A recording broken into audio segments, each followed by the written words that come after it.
Courage va commando va mai mai.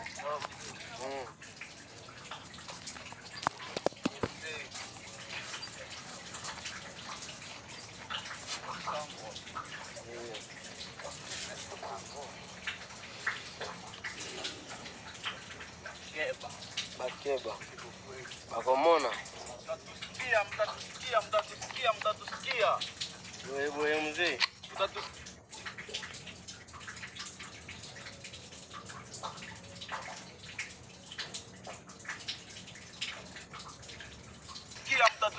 Calme.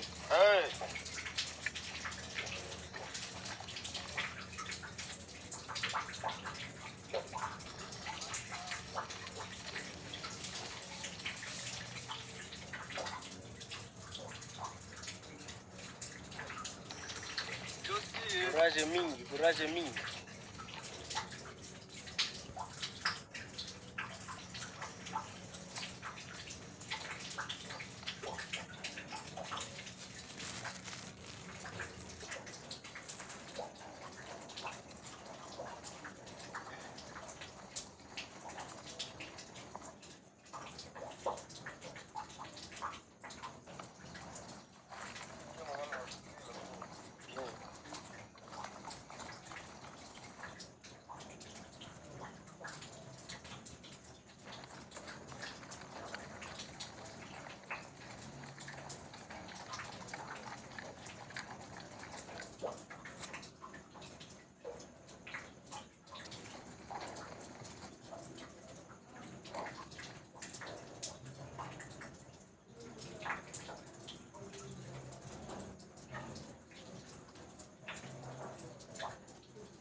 Il espérait na bande konaye bakiti. Il espérait na ba Museveni bangwana nyoso bande ko ba congolais. Ah tozolo bana bino awa. Et komi mutuna makambo na ye. Mutuna makambo na ye.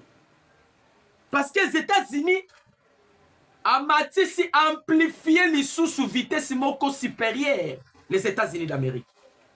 Ils ont amplifié vitesse supérieure. C'est ce qui fait que trouble et côté. Trouble et côté. À tenir réunion, n'a pas officier. Assis ici, soit il est officier n'a que tout s'attendre n'a pur. Et le département État américain, banalité. L'administration tombe, banalité. Balobi sur la table de Donald Trump, et il a 3 dossiers. Dossier, il y a Venezuela. Dossier, il y a Nigeria. Na dossier, il y a République démocratique du Congo et le Rwanda. J'espère que le dossier au Misato ezalaki sur la table. Il y a Donald Trump, le président des États-Unis d'Amérique. Dossier, il y a RDC. Dossier, il y a Venezuela. Na dossier, il y a Nigeria. Babeti Nigeria.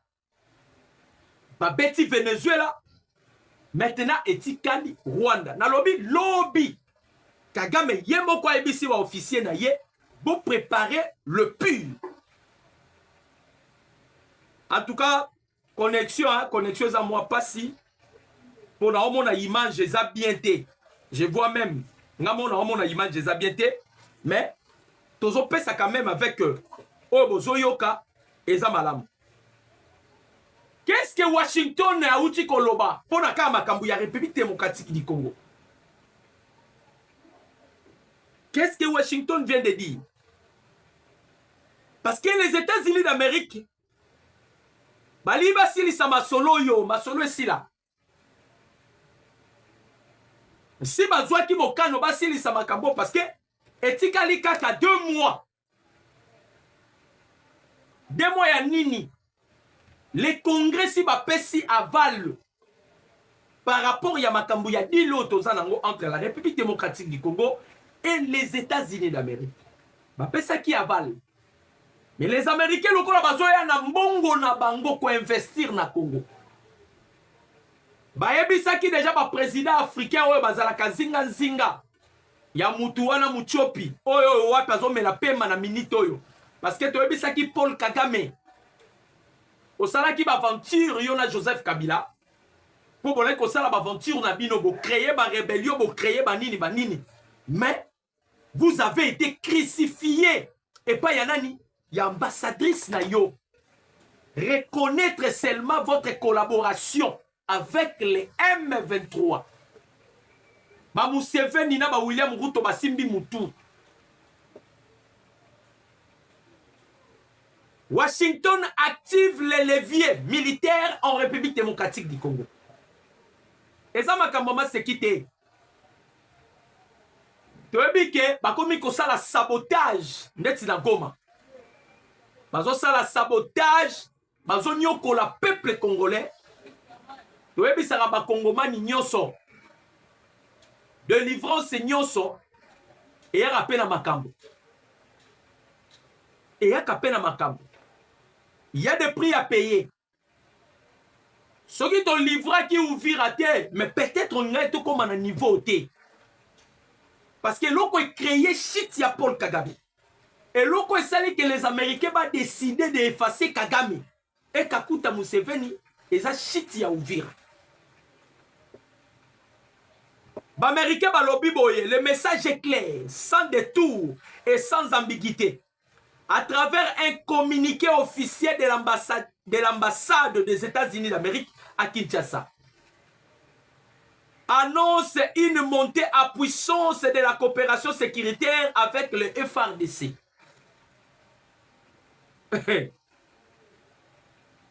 Avec le FARDC. Assima désormais une doctrine explicite, imposer la paix par la force, surtout un lokoyo, imposer la paix par la force oyo, bandeko ba congolais, imposer la paix par la force. Et loko ezole lisa ba rwandais, et loko ezole lisa ba nanga, parce que nanga kutu yé déjà moupandi, parce que balobi yenda zalaki complice. Il y a frappe pour beta maki na Kalundu. Babi yenda kota ki a contact a signalé ki ke Renyozo Salema frappe ya Kalundu. Nanga kutu te ye mupanzi. On parle sur l'imposition de la paix par force que les États-Unis balobi. Balobi boye. Bazo dote sikoyo. Bazo pesa biso manduki. Bazo renforcer les armes. Bazo disposer ba moyens nyonso. Yango bomoni lobby Washington na lobby Museveni nango na pokwa akangi frontière. Na ba M23 aboyi bakota na mboka na ye. Abi muta okota na mboka na ngaza te.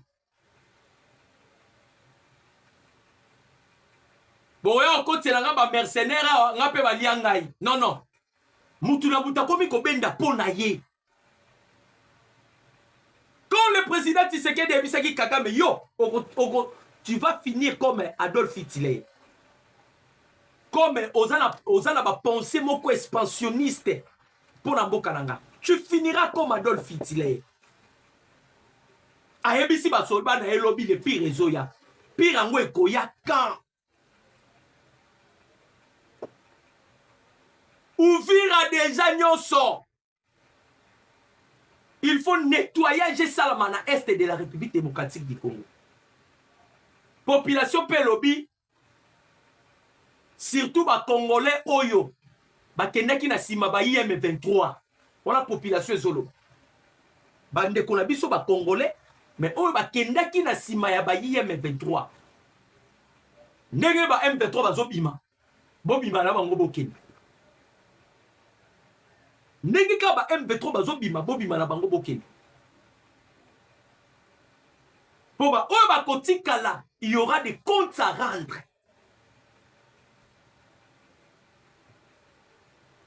financer mbongo et pas ba lobbyiste atie misolo na ye bisika nyonso. Na ba propagandiste ya RFI na France 24. Bolandi bango. Armée ba lobe monter en puissance et ba wazalendo nde bazo sa boybo. Sony. Vous savez que bandeko ba congolais Kagame sur son coup naïe o andeko préparé na Kalemi babombeli biso makambu oke ba bataillon na nyonso akotisaka bandeko ba congolais ba bataillon na nyonso babomba kaka Uvira wana Uvira baboma boma bango nyonso bazana na difficulté déficit ya effectif ya ba militaire bato ba pesaka misolo bandeko ba congolais on ne peut pas faire une rébellion sans la main noire de la communauté internationale. Voilà pourquoi le président Tshisekedi il était sage. Bato ba décida qui va créer instabilité dans l'Est et la République démocratique du Congo au profit à piller minerais congolais. Et ça, les Américains de mauvais goût. Oh, bah, les cas avant Donald Trump. Même bah, Obama, et ça qui réseau. Vous allez remarquer que Donald Trump a condamné le système. Et le système, ce n'est pas seulement Kagame, parce que Kagame aussi c'est un système. Mais le système est sur la mondialisation. Pour peine affaiblir Bango, à quoi il s'en a ba écologie nyonso. Il s'est retiré dans 66 organismes internationaux, les États-Unis d'Amérique.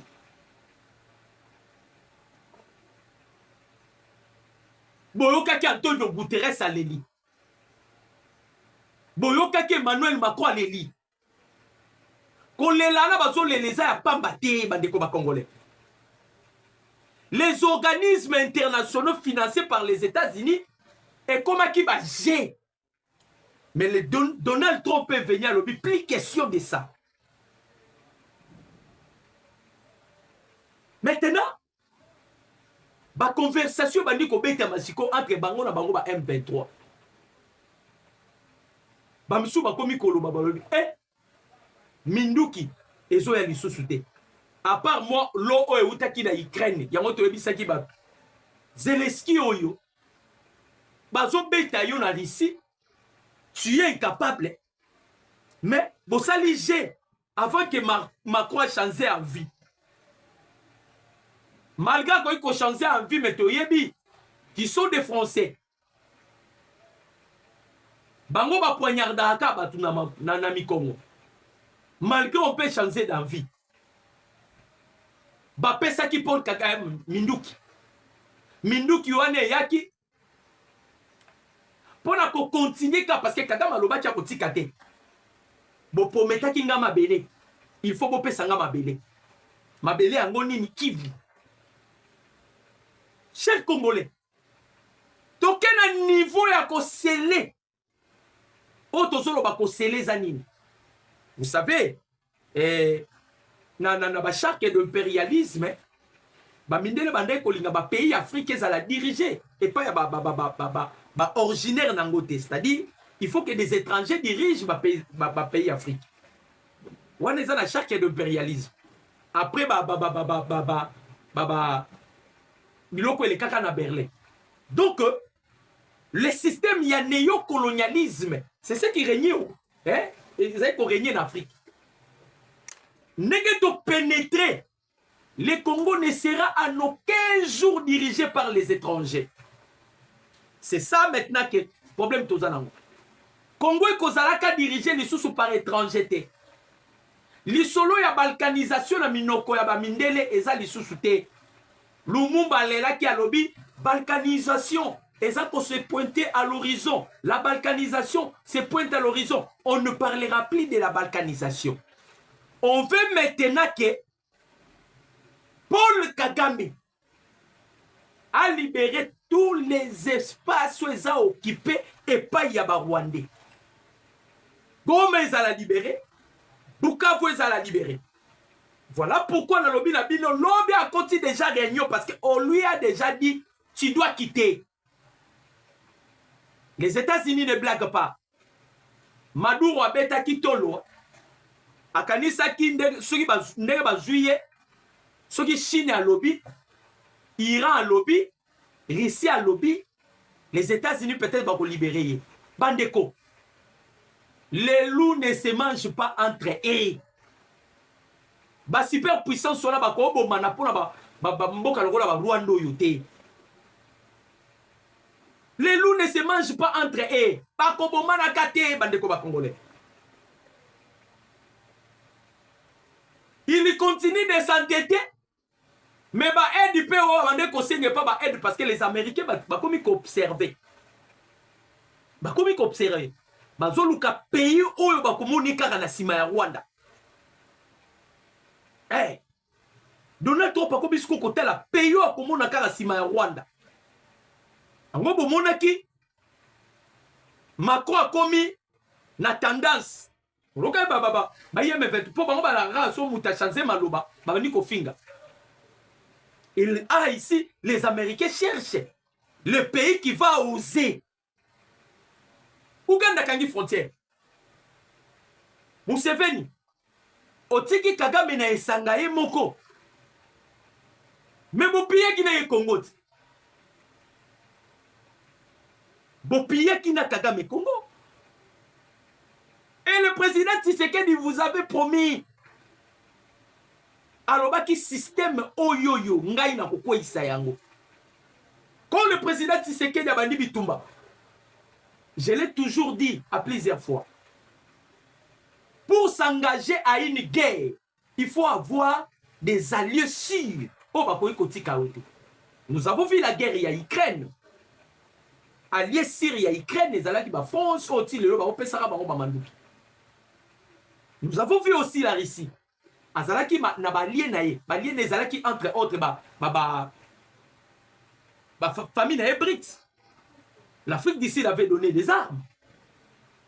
Et le président Tshisekedi devait être ici pour s'engager à une guerre. Mais tout le monde a dit déjà que Kagame azalaki na longueur d'onde avancer plus que nous. Qu'est-ce que le chef de l'État devait faire? Il devait délocaliser la guerre. Terrain tomemi Kagame awa, pe mati awa. Botala, communicateur pro Kagame. Ils n'ont pas des informations sûres. Pourquoi? Terrain président Tshisekedi a même qui Kagame. Terrain wana de tobomi Kagame parce que Aza affaibli. A kokate bande ko ba congolais. Terrain de diplomatie. Otondimi siye bakama wanga nakala. Awa maintenant les Américains banakata ko comptabiliser les atrocités, des crimes, des massacres, des viols. Où est Salami? Na Est de la République. William Ruto. Balobi boy. Bande ko ba congolais. Awa politique est dynamique. Batu ba mutuno akoyi ko balukela ope makambo komi pelo mususu. Otela ki espoir abalukelio. Oteli pele espoir abalukelio. Ici la politique tourne.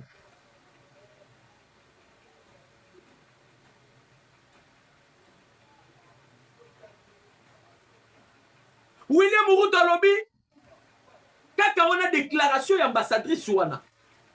Moi je me pose la question, ambassadrice sur comment qui na niveau qu'on déclarer le bandeko. Mais cette déclaration ça c'est fini. Na basango ba olelati.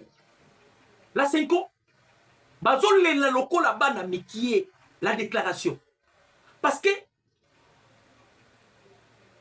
bah comment qui na niveau déjà à convaincre l'opinion. que voix moussoso ko bimisa biso na makambo zo le kana est des athées si ce n'est que voix dialogue. Maintenant ici Kagame à travers son ambassadrice à lobby que nous sommes dans une collaboration étroite avec les M23. Maintenant les dialogues yo babandai ko senga engé ko zalande to céder mabele na biso pa ya Paul Kagame. Mukonza mboka loba eloko moko bandeko ba congolais. Ata 1 centimètre ya mboka na ngai ya mabele ekota na Rwanda te. Ata 1 centimètre ya mabele ekota na Rwanda te. Jean-Pierre Bemba l'a dit un jour. Bemba lobi to kopesa Rwanda ta centimètre te. To kopesa ta centimètre te. Ambassadrice wana esprit qui me parle vite et qui côté tu oh tu reconnaître collaboration na ba IM23 oh tu zipe na maboko mibale ya Kagame to Nasaki William Ruto toko awa bobo salate bandeko le 4 décembre 2025 là où nous sommes allés signer les accords bokaka déclaration William Ruto alobaki alobaki les M23 sont des Congolais. Les M23 sont des Congolais. Et ce qui se passe à l'est de la République, et la guerre entre les Congolais et les Congolais. Donc il faut pas vendre bango dio soba solo. Le président Tshisekedi azotamba zolo bakaka, les M23 za koki vide. Et ça koki vide. Maintenant les Américains ambassadrices à lobby. Le monde est yoki, mokile yoki. Les Rwandais acceptent en fait qu'ils sont en collaboration étroite avec les M23. Comme vous êtes en collaboration, les M23 Babomi, ça fait partie de Rwanda. Les M23 Basaliboui, ça fait partie de Rwanda. Yango Moni Bayebisi Kagame. Bimisa Batunayo. Nagoma Nabuka. Bimisa Bango. Kagame Bayebisi ba officier na lobby. Nous devons s'attendre au pire. Pire Zoya. Abandi ko chanze ba officier. Abandi ko chanze ba garde ko. Lelo akosa la remaniement. Pour votre information, Olivier Nduringere bazo benganaye. Bazo benganaye. C'est le Kagame, c'est ça que on les a tenus en échec. Effectivement, Kagame va tenir yo en échec. To tenir yo en échec. To tenir yo en échec. William Ruto alobi nanya kondima. William Ruto. Yeyo. Bokomi kuwanga na Kagame. Botiki yeye moko. Boa mitema mabe. Eh. Ah Kagame. To yebisaki yo Kagame. Olingaki koyoka te. To yebisaki yo Kagame. Olingaki koyoka te. Okoyoka. Bandeko. Awawa. Yango bomona bakikuni. Bamikimela yi déjà avant. Bamikimela ki avant. Bamona yi déjà que makambo eza mabe. Ba audio kuta yango mebimaka avant. Na ba olo ba déjà que to mona makambo ekomi sombre les M23. Makambo ekomi sombre. Donc ezoye banate sort na biso ekozala ndenge nini ezoye banate tokokoma wapi tokokima wapi économie na Rwanda sangwa mawa suite à la récente déclaration rwandaise reconnaissant implicitement son agression contre la République démocratique du Congo. C'est-à-dire, cette reconnaissance, ils ont reconnaître agression. Maintenant, Mundele Mokini Nzimi, président Tshisekedi, quand le chef de l'État avait dit, ça c'est une agression, ce n'est pas une rébellion. Bambongo balobi te zabaka congolais. Balobi awa, le président William Ruto aurait déclaré il nous a tous menti dans les yeux. Qui peut encore lui accorder les moindres confiances sur le dossier congolais? William Ruto. Compte Twitter. Bakosambu wa bandeko ba congolais. Alobi bakosaki biso na makambu ya dossier oyo. Bandeko. Le président Tshisekedi a eu beaucoup de boyo ke loko. Na oloba yango pinda. Ce sont des secrets d'État. Mais na oloba yango. Mukonza mboka zui bokonzi. Tango zui bokonzi. Boyebi que Jean-Pierre Bemba bazalaki na branche ya Lamuka. Je vous dis la vérité, bandeko ba congolais. Bazalaki na branche ya Lamuka. Bazalaki ba mama bazayiba bango to bakendeki na Lamuka la ba fayulu. Oh, boru wana ya Lamuka wana ba créaki yango ezalaki fondation Kofi Annan. Fondation wana ba Kofi Annan bazana bana ba lignée na ba clan Clinton et tout consort. Bandeko, c'était pas facile. Le chef de l'État savait déjà que Bemba za poids lourd. Ce qui Bemba tikali na ngambo wana kuna lobi ba français ba ko utiliser la preuve bon monaki Emmanuel Macron. Tant ba oluka ba renverser président Tshisekedi. Ba yaki ko proposer même Jean-Pierre Bemba. À ça la mukonza mboka mabe Jean-Pierre Bemba a refusé. Jean-Pierre Bemba a refusé. Vous savez pourquoi? Le chef de l'État a benga Jean-Pierre Bemba. Président Tshisekedi Bozomono. Et vous allez voir, témoignage ya Bemba na taki manjango lobi. Sona omona ngope na rotango boyoka makambu Bemba zoloba. Je vais mettre ça boyoka. Président Tshisekedi a bengi Jean-Pierre Bemba. A tout ni Jean-Pierre Bemba ngai na yotoza na ba nationalité ni nous sommes des Congolais. Parce que tozo bundanga na yo pona ni. Bemba, c'est ce que nous allons léguer dans ma progéniture na biso. Bano bakoya sima. Vous ne voyez pas que le Congo est sous-titré lié à Rwanda. Pourquoi pas m'aider moi, Tshisekedi? Tout délivrer la République démocratique du Congo. Bandeko, na rota bino nini boyoka makabu Bemba oloba. Ngaite, boyoka na rota vidéo boyoka. Pourquoi pas Bemba yo sunganga ndeko nanga Bemba? O sunganga. Tout délivrer mboko yo. Parce que division na biso ndezo ça la force ya Rwanda. C'est pourquoi Jean-Pierre Bemba dit si les Congolais va comprendre les locaux les lotes. Bemba ndazoloba na kota vidéo yango boyoka. Soki ba Congolais va comprendre les locaux les lotes lobby ba Congolais va pesa ngai Jean-Pierre Bemba raison. Papa, Bemba poids lourd na politique. Si vous avez vu Jean-Pierre Bemba, il était devenu un défenseur il y a président Tshisekedi. Après la chute de Goma. Président Tshisekedi a bengisi classe politique. Alors, binonyo sobotika kingai. J'ai resté avec Jean-Pierre Bemba. Président Tshisekedi l'avait dit. Vous tous, ba korbo zomonana ba korbo, kombe, pembe mwindu. Le président Tshisekedi l'avait dit. Vous tous, vous m'avez abandonné. J'étais resté avec Jean-Pierre Bemba. Tant Bemba bandi koloba Kabila Rwandais boyebo, vous avez vu Bobonaki après la chute de Goma. Biso tona ba secret mususu kutu na batu na oye bande kokota ni susute. Il pensait que Tshisekedi va échouer. Ou vous oubliez, Bemba l'a confirmé. Na otamna no boyoka. Boyoka makambo Bemba zoloba. Hein? Eza bitumba oyoza. Faut à la Congolo comprendre que to simba nananu to sila nananu na bato ba côté la biso comme ça nous-mêmes les Congolais les linges sales c'est là en famille biso moko ba Congolais to kotika la to kobongisa to tika la to kobongisa ba j'aime za mukie. Je vais chercher ces vidéos na tie comme ça on doit en parler hein? C'était Jean-Pierre Bemba. Eza makambu ya conscience bandeko ba Congolais. Hein? Eza makambu ya conscience.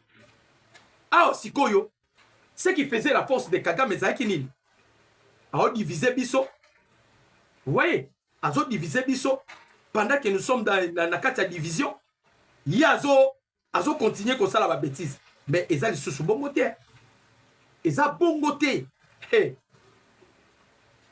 Ah, nazo ebisabino. Et Rosala ndeti ndoto. Bande kwa Goma, bande kwa Bukavu. Et Rosala ndeti ndoto bolali bolamuki na tongo boye. Bomoni Goma. Mindele na mindele. Mindele banani? Les Américains baillés.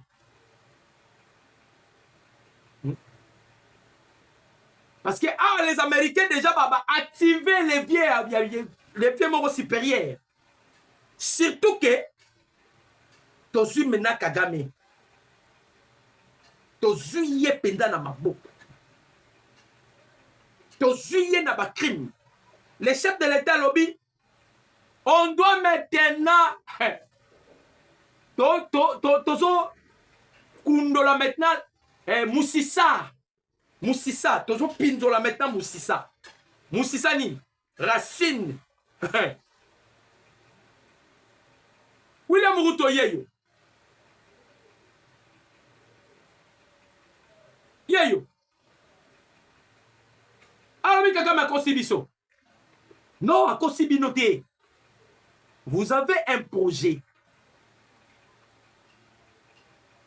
Vous avez un projet. Vous sous-estimez qui Tshisekedi. Vous sous-estimez qui est. Pourquoi? Après ça, comme fausse note. Comme vous avez sous-estimé Moukonza Mboka, il y a un côté réunion. À côté réunion. Alors, il y a une réunion. Paul Kagame, les pires arrivent. Effectivement, les pires arrivent. Hein? Le pire arrive. Et le pire n'enge zoya, bande koba congolais. Et zoya kobalaye. Parce que nettoyage, ezo salema na minito yo. Nettoyage. Les Américains, ils ont disposé des moyens. Comme les chefs l'avaient déjà dit, et pas il y a Jean-Jacques Pourousse. Moukonza Mboka Félix Antoine Tshisekedi Tshilombo. Ayebi saki Jean-Jacques Pourousse. Moukonza lati pembe pembe. Aebisi Pouroussi Bitumbesili. Jean-Jacques a compris qui en côté. Jean-Jacques Pouroussi a compris qui en côté. Baebisi Bitumbesili. Bitumbesili ndenge nini? Bitumbesili. Ah, tozolo bawa. Bitumbesili. Kagame yemo déjà ebisi batunaye. Tout s'est préparé n'a pu. Yango momoni bakomi kosala ba bêtises bazo sala na Goma, bêtises bazo sala na Bukavu. Même si bazo préparé ba saut, moi je vous dirais que ils seront contraires parce que nous avons signé les accords privilégiés avec les États-Unis d'Amérique.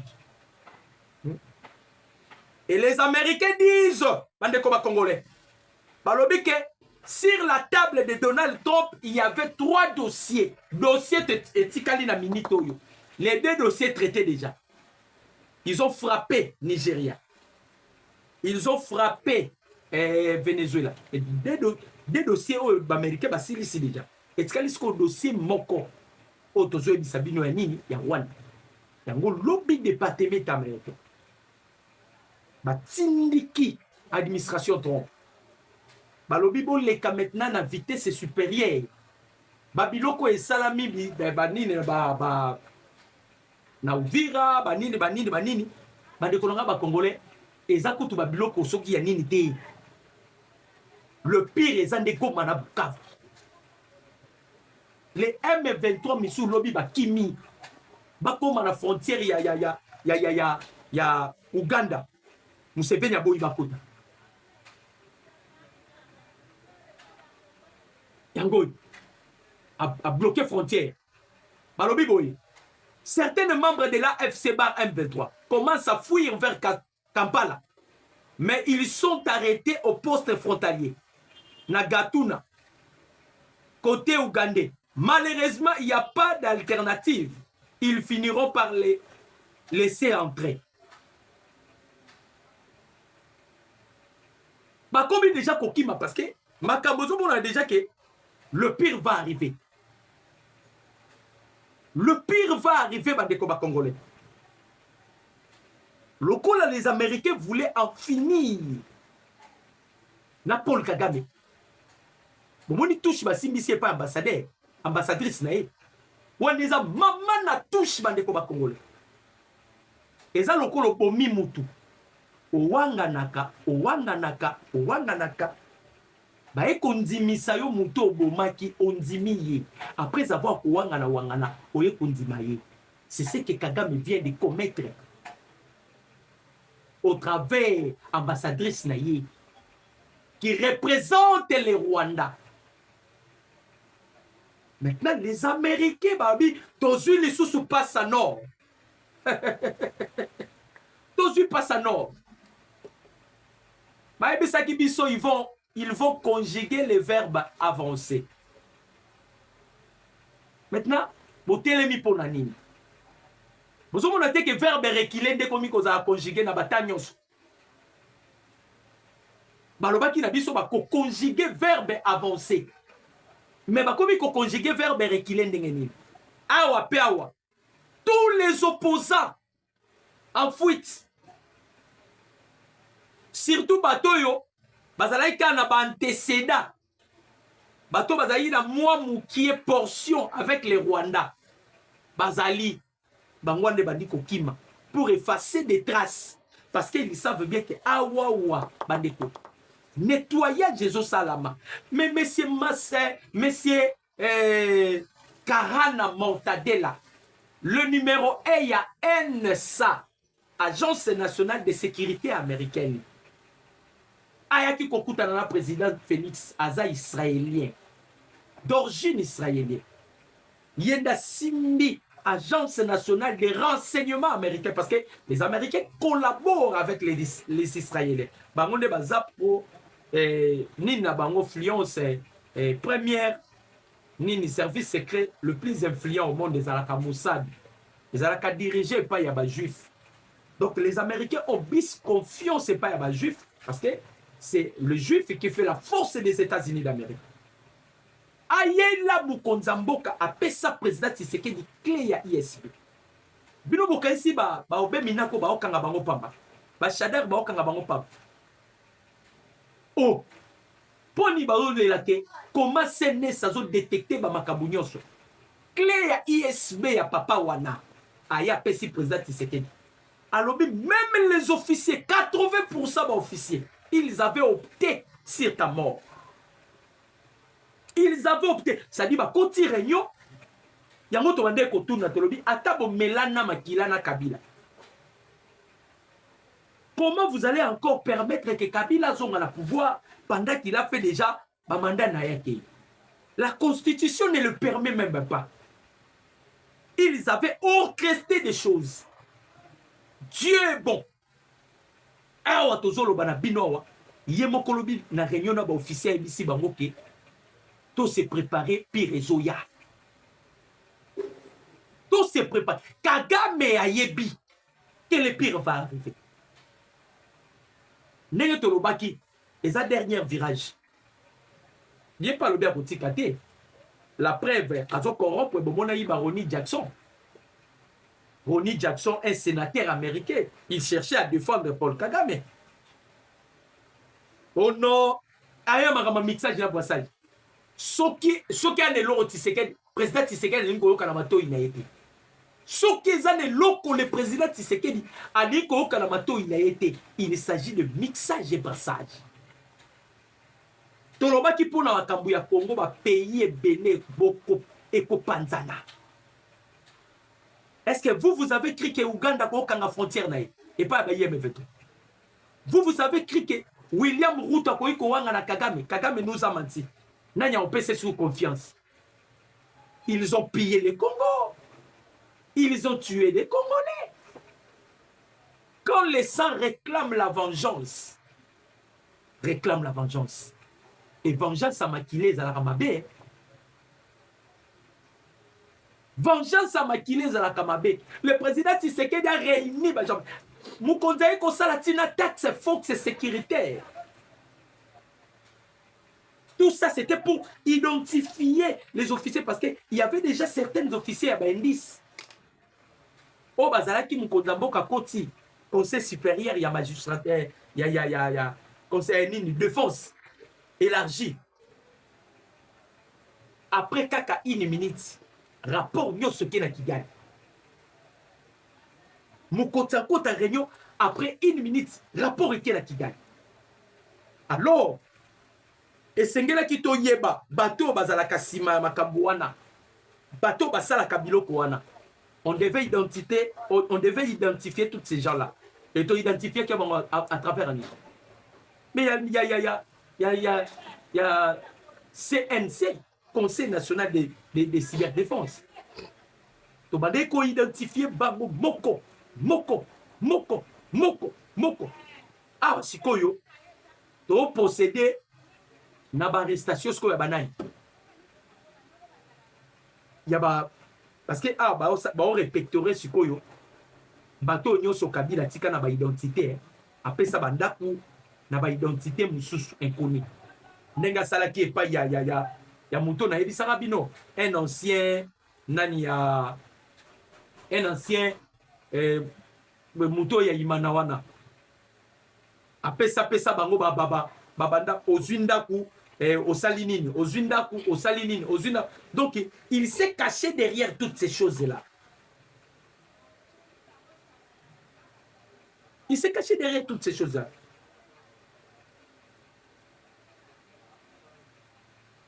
Bazo identifier sikoyo batu wana nyoso bande ko ratissage so salema.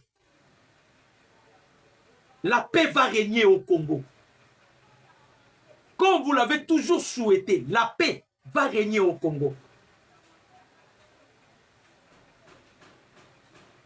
Réunion Koti, bango ba M23 na Goma. Balobi ah to salignon so me simbate. To salignon so mezo simbate. Nyoso nini basali. Mais ils avaient planifié de plans. Ils avaient planifié de plans. Makamunya bongo nyoso ba bongi saki. Nyoso bazo sa les osimbate ba deko ba congolais. Ba reconnaître en bango. Tout ce qu'on avait fait, en tout cas, ça ne marche pas. Kagama kosibiso. Eh, mutunyo so mo le laka Kagama kosibiso. Kagama kosibiso. Kagama promettait ki bango ke azana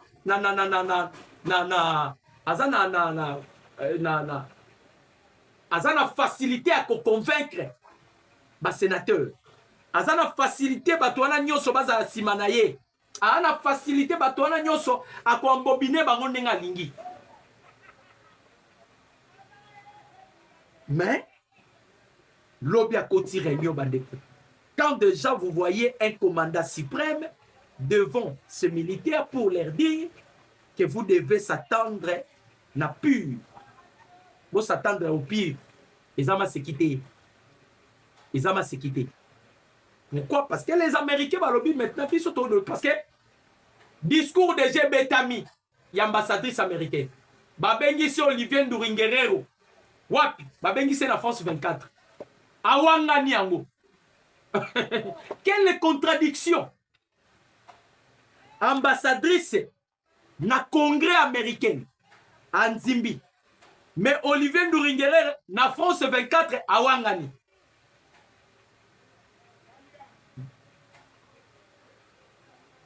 Awangani.